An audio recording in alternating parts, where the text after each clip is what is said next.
Assalamualaikum warahmatullahi wabarakatuh. Selamat berjumpa kembali adik-adik dengan saya Puspita Yuliandari pada mata kuliah Statistika Dasar. Pada pertemuan kali ini kita masih akan membahas tentang materi pengujian hipotesis. Pada pertemuan-pertemuan sebelumnya kita sudah belajar tentang pengujian hipotesis rata-rata, pengujian hipotesis proporsi. Nah, pada minggu ini kita akan belajar tentang pengujian hipotesis varian.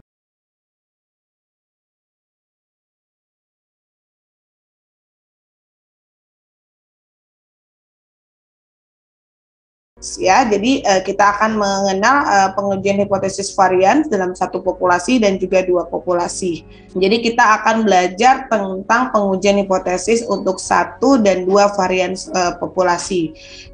Mengapa varians ini dijadikan salah satu alat penguji hipotesis? Karena tidak bisa kita pungkiri bahwa dalam setiap pengujian, ketika kita mengumpulkan data, akan banyak keberagaman data yang kita dapatkan.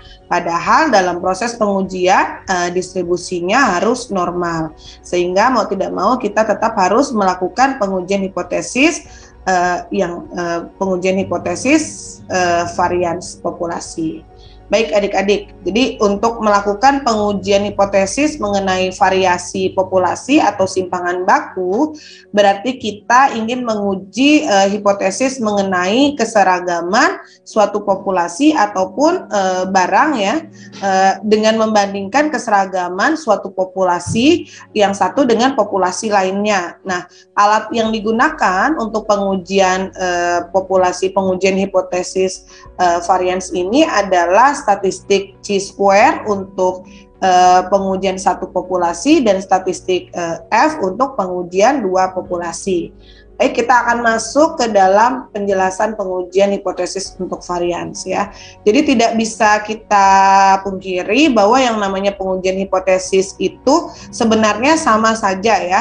Langkah-langkahnya tidak jauh berbeda pada pengujian hipotesis rata-rata maupun juga pada pengujian hipotesis proporsi. Jadi pengujian hipotesis untuk varians ini terbagi menjadi dua, yaitu satu populasi dan dua populasi.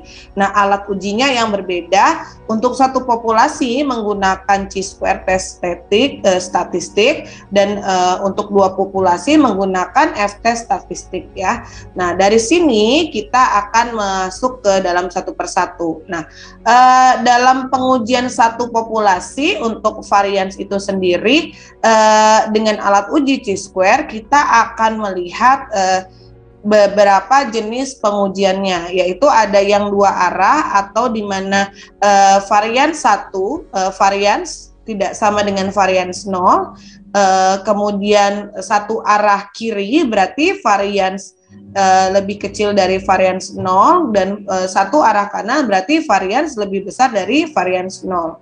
Ya, ini adalah hipotesis yang akan kita tentukan dalam penentuan formulasi hipotesis ya. Di mana untuk penentuan hipotesis awal atau hipotesis 0 itu varians yang ada dengan varians yang dicari itu akan senilai dengan varians yang ada. Begitu pula pada satu arah kiri, varians yang dicari ya lebih besar sama dengan dari varians yang ada, kemudian varian satu arah kanan berarti varians yang dicari lebih kecil sama dengan dari varians yang ada untuk hipotesis awalnya. Sementara hipotesis tandingannya dipastikan adalah lawannya. Baik adik-adik, untuk menguji atau alat statistik yang digunakan dalam pengujian hipotesis varians satu populasi ini adalah chi-square ya.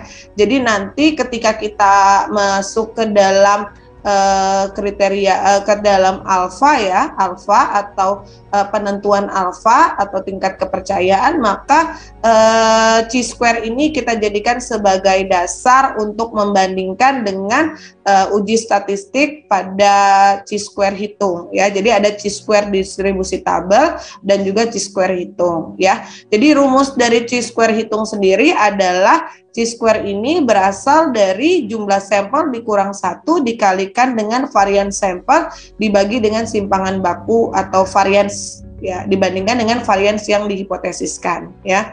Jadi dari sini baru kita akan masuk kepada langkah-langkah pengujian hipotesis satu populasi. Prosedur pengujian varians arah kanan, yang pertama adalah kita tetap menentukan formulasi hipotesis awal, di mana varians yang dicari kurang dari varians yang ada, kemudian menentukan formulasi H1-nya atau hipotesis tandingannya, di mana varians yang dicari lebih besar dari varians yang ada. Kemudian kita akan menentukan taraf nyata dengan menggunakan nilai kritis dari tabel chi-square ya, atau X kuadrat ya, kalau kita melihatnya adalah seperti ini.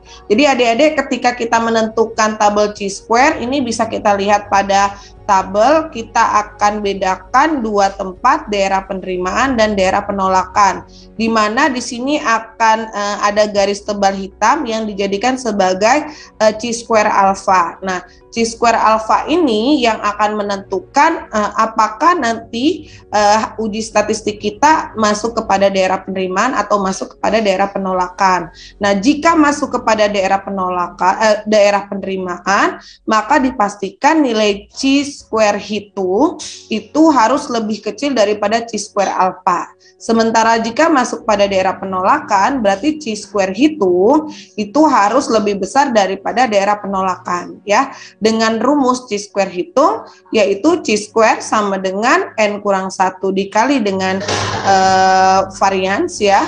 Varians dibagi dengan simpangan baku ya, simpangan baku. Jadi ini ada di sini kan ada S2 ini artinya varians sampel, sementara yang di bawah itu adalah varians yang dihipotesis ya.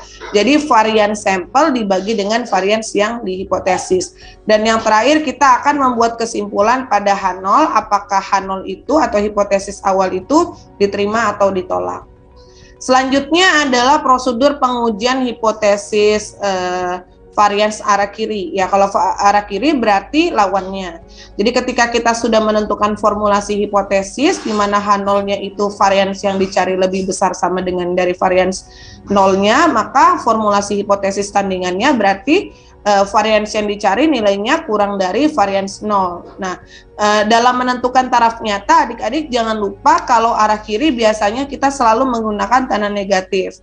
Akan tetapi dalam penentuan taraf nyata ini, nilai kritis yang kita gunakan untuk chi-square-nya adalah chi-square-nya nilainya adalah 1 min alfa. Jadi kalau seandainya alfanya itu adalah 0,05, berarti 1 min alfa berarti nilainya adalah 1 dikurang 0,05. Berarti nilai dari chi-square 1 min alfa adalah 0,95 ya. Nah, dari 0,95 inilah yang nanti akan dijadikan sebagai dasar kita untuk membandingkan antara chi-square hitung dengan chi-square alfa.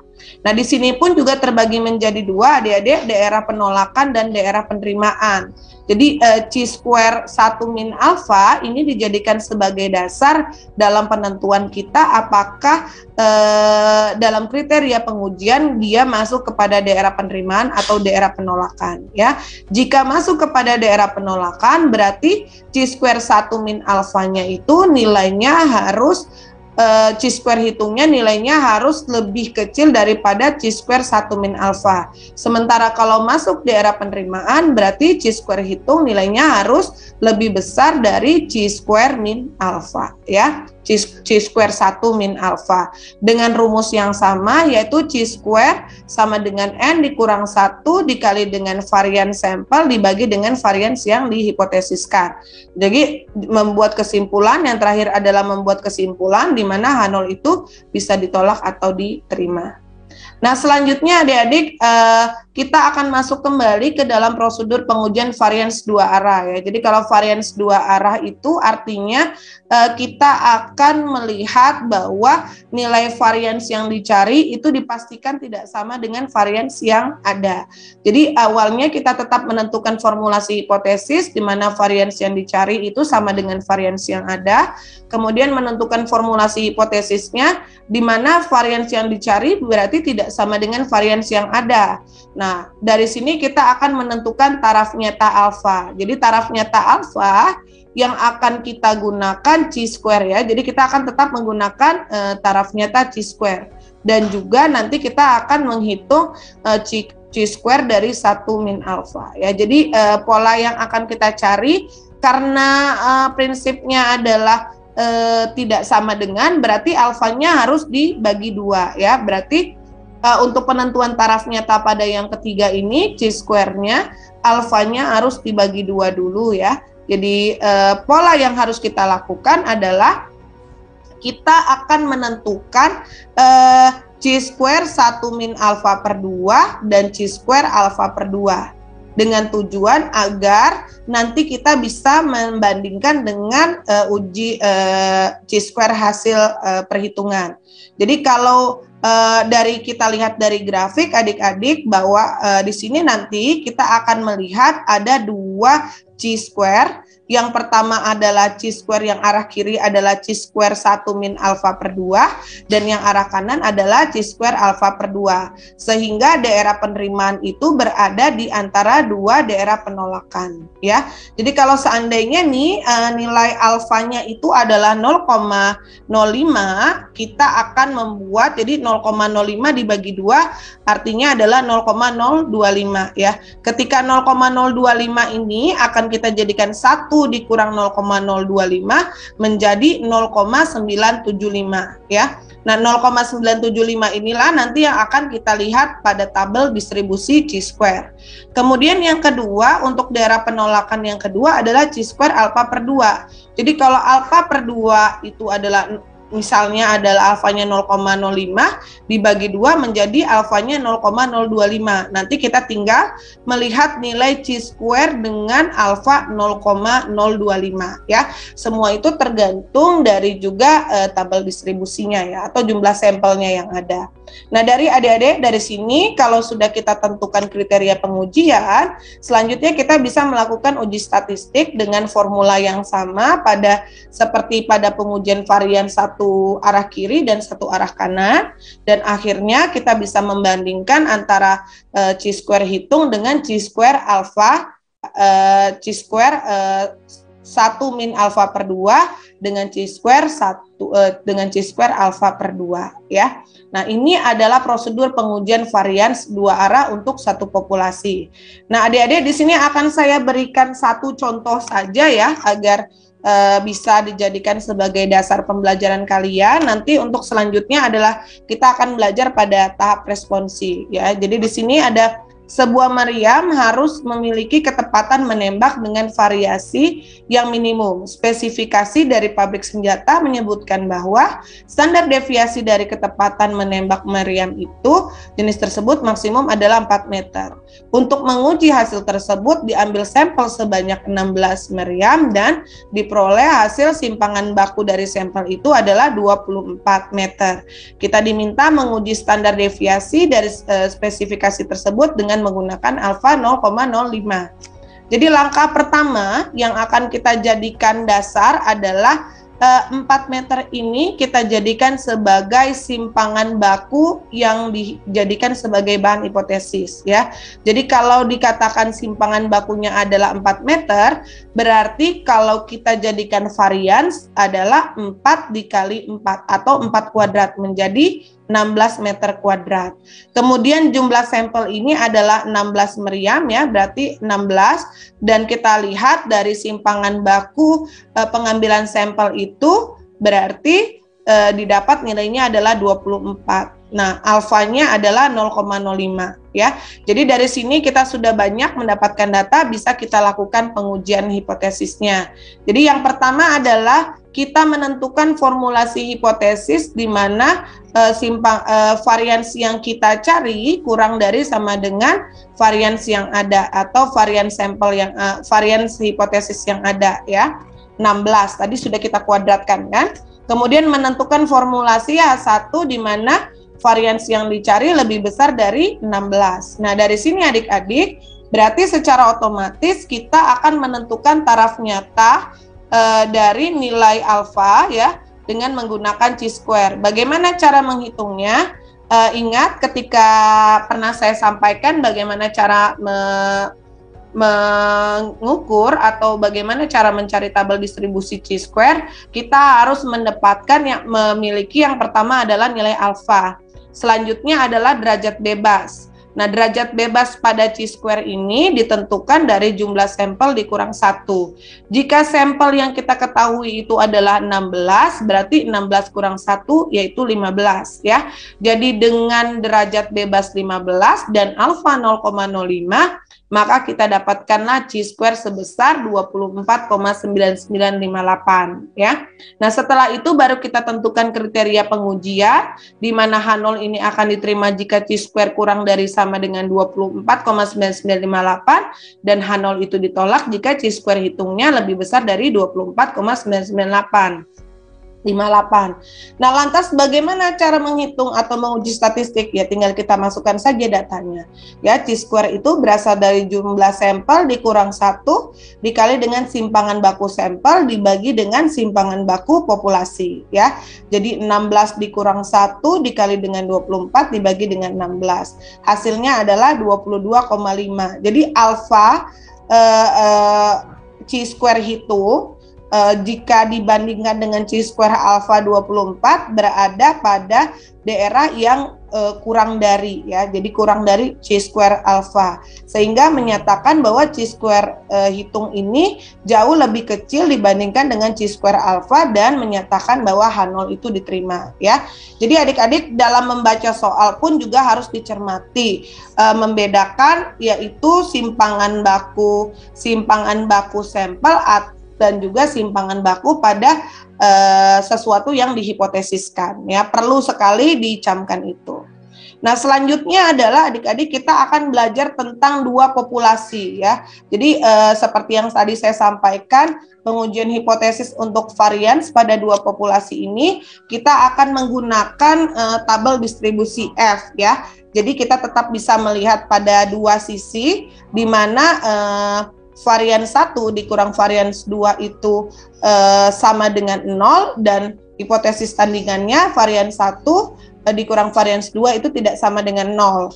Kalau untuk satu pihak kiri ya berarti hipotesis awalnya itu adalah varian 1 kurang varian 2 lebih besar sama dengan 0 dan varian 1 dikurang varian 2 kurang dari 0. Untuk satu pihak kanan berarti varian 1 dikurang varian 2 kurang dari sama dengan 0 dan varian 1 dikurang varian 2 lebih besar dari 0 untuk hipotesis tandingan. Ya, kalau sudah masuk ke sini adik-adik, maka kita akan masuk ke dalam uji statistik F ya. Jadi uji statistik F itu kita akan melihat varians populasi 1 dibagi dengan varians populasi 2 ya. Jadi varians populasi 1 itu kita akan menganalogikan dengan nilai ya, kan di sini ada yang namanya kalau untuk tabel F itu adalah subjek dan adalah pembilang dan penyebut.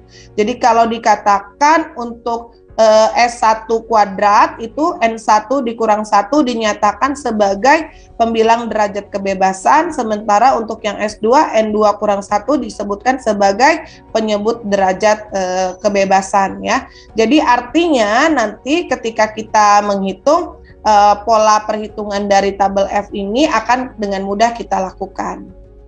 Nah, adik-adik, untuk masuk ke dalam prosedur pengujian dua varians ya, arah kanan, arah kiri maupun dua arah, sebenarnya tidak jauh berbeda dengan satu populasi, hanya saja pada penyematannya saja ya, atau pada penentuan hipotesis awal dan hipotesis tandingnya saja yang agak sedikit berbeda, di mana varian 1 kurang dari varian 2 kurang dari sama dengan 0 untuk H0 pada arah kanan dan varian 1 kurang varian 2 lebih besar dari 0 untuk arah kanan. Nah, kita akan menentukan tabel F ya untuk menentukan taraf nyatanya dengan menggunakan tabel F. Adik-adik kita tahu kan yang namanya tabel F itu ada pembilang dan penyebut ya. Jadi harus kita cari dulu nilai dari F1 dan juga nilai dari F2 sehingga baru bisa kita masukkan nilainya di dalam tabel. Atau nanti kita bisa belajar bagaimana menggunakan penentuan tabel distribusi F dengan menggunakan Microsoft Excel. Kemudian di sini adik-adik bisa kita lihat dalam menentukan taraf nyatanya ada garis tebal hitam di sini dinyatakan sebagai F alfa. Jadi kalau seandainya nilai F hitung itu jauh lebih kecil dari F alfa, maka akan masuk daerah penerimaan. Dan jika F hitung lebih besar dari F alfa, maka masuk kepada daerah penolakan.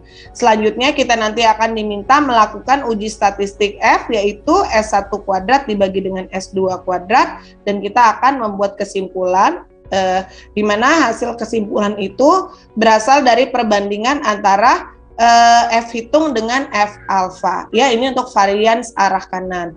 Untuk varians arah kiri pun agak sedikit sama ya dengan chi-square untuk arah kiri atau pada populasi satu arah kiri. Jadi kita akan menggunakannya tabel F-nya itu adalah 1 dikurang alfa. Ya, nah 1 dikurang alfa itu maka untuk penentuan taraf nyatanya tadi kita akan melihat nilai 1 dikurang alfa dulu, baru kita bisa menghitung tabel F-nya ya, tergantung dari nanti jumlah sampel atau V1 dan V2-nya. Jadi nanti ketika menentukan kriteria pengujiannya pun juga tidak berbeda jauh, karena di sini ada 2 daerah penolakan dan daerah penerimaan. Jika F1 min alfa ini akan kita bandingkan dengan F hitung ya. Jika F hitungnya lebih kecil daripada F1 min alfa, maka masuk daerah penolakan. Dan jika F hitung lebih besar dari F1 min alfa, maka masuk kepada daerah penerimaan ya. Selanjutnya baru dilakukan uji statistik, dan kemudian kita akan membuat kesimpulan apakah H0 itu ditolak atau diterima ya adik-adik. Nah, selanjutnya adalah kalau 2 arah ya. Jadi kalau 2 arah itu sama seperti chi-square atau seperti pengujian varian satu populasi, akan dibandingkan dengan 2 distribusi 2 F alfa ya. Jadi ada yang F1 min alfa per 2 dan ada yang F alfa per 2 ya. Tujuannya adalah nanti kita akan melihat nilai akhirnya apakah masuk kepada daerah penerimaan ataupun daerah penolakan. Nah, ini monggo bisa nanti kalian lihat. Jadi tidak terlalu jauh berbeda dari pengujian hipotesis varian pada satu populasi.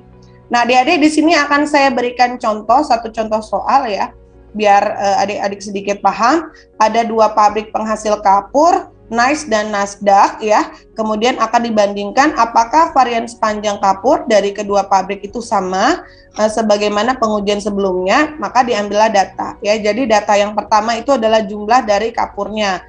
Dianggap sebagai sampel, jumlah sampel, kemudian rata-rata kita jadikan sebagai X bar, kemudian standar deviasi kita jadikan tau ya, karena ini diketahui. Jadi ini adalah standar deviasi pada proses pengujian ya, bukan pada standar deviasi data. Di sini diminta untuk melihat perbedaan antara NICE dan Nasdaq pada alfa 0,1 level. Nah, langkah pertama yang harus kita lakukan adalah kita akan membuat formulasi ya, formulasi H0 di mana simpangan baku 1 dikurang dengan simpangan baku 2 sama dengan 0. Berarti tidak akan ada perbedaan antara varians, dan formulasi H1 di mana varian 1 dikurang varian 2 tidak sama dengan 0. Berarti ada perbedaan di variasinya.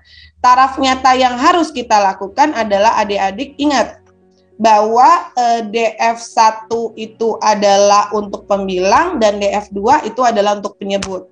Jadi kalau untuk pembilang berarti adik-adik kita gunakan adalah N1 dikurang 1 ya. Jadi N1 dikurang 1 ini kita lihat N1-nya adalah 21 dikurang 1 menjadi 20 ya. Dengan alfa karena di sini adalah tidak sama dengan, berarti alfanya dibagi 2 menjadi 0,025 ya. Jadi alfanya adalah 0,1, ketika alfa dibagi 2 menjadi 0,05 ya. Kemudian selanjutnya DF2 sebagai penyebut adalah N2 dikurang 1, yaitu 25 dikurang 1 menjadi 24. Nah, Bagaimana cara menghitung atau mencari formulanya? Adik-adik bisa kita gunakan Microsoft Excel ataupun kita gunakan tabel distribusi. Yang pertama adalah kita akan melihat tabel distribusi alfa yaitu 0,05, kemudian DF1 yang menunjukkan kolom itu adalah 20 dan DF2 yang menunjukkan baris adalah 24. Begitu pula yang di bawah. Nah, karena kita akan melihat bahwa pembilang dan penyebut berbeda, berarti pada pembilang adalah F alfa per 2, sementara pada penyebut itu adalah F1 min alfa atau 0,95 ya. Nah, adik-adik kalau sudah sampai sini, adik-adik kadang-kadang memang agak sukar kita mencari alfanya ya. Dengan tabel kita bisa menggunakan Microsoft Excel. Nah, selanjutnya kita masuk, kita letakkan kriteria pengujian ya, berdasarkan penjelasan yang tadi kita lihat, barulah kita akan menuliskan ya. Jadi kita tentukan, sudah kita tentukan F1 min alfa per 2 dan juga kita tentukan F alfa per 2, nilainya F1 min alfa per 2 itu adalah 0,48 dan F alfa per 2 adalah 2,03. Kemudian baru kita melakukan pengujian statistik dengan S1 kuadrat dibagi S2 kuadrat. Dari mana?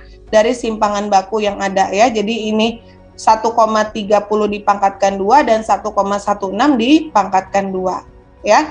Jadi artinya didapatlah nilai 1,256. Dari nilai 1,256 kalau kita lihat dia lebih besar dari 0,48, akan tetapi dia lebih kecil dari 2,03, sehingga menyatakan bahwa berada pada daerah penerimaan ya. Adik-adik, saya rasa untuk pertemuan kali ini terkait dengan pengujian hipotesis sudah tuntas ya, baik itu 1 rata-rata, 2 rata-rata, kemudian 1 proporsi, 2 proporsi, dan yang terakhir ini adalah 1 varians dan 2 varians ya. Terima kasih, saya akhiri. Wassalamualaikum warahmatullahi wabarakatuh.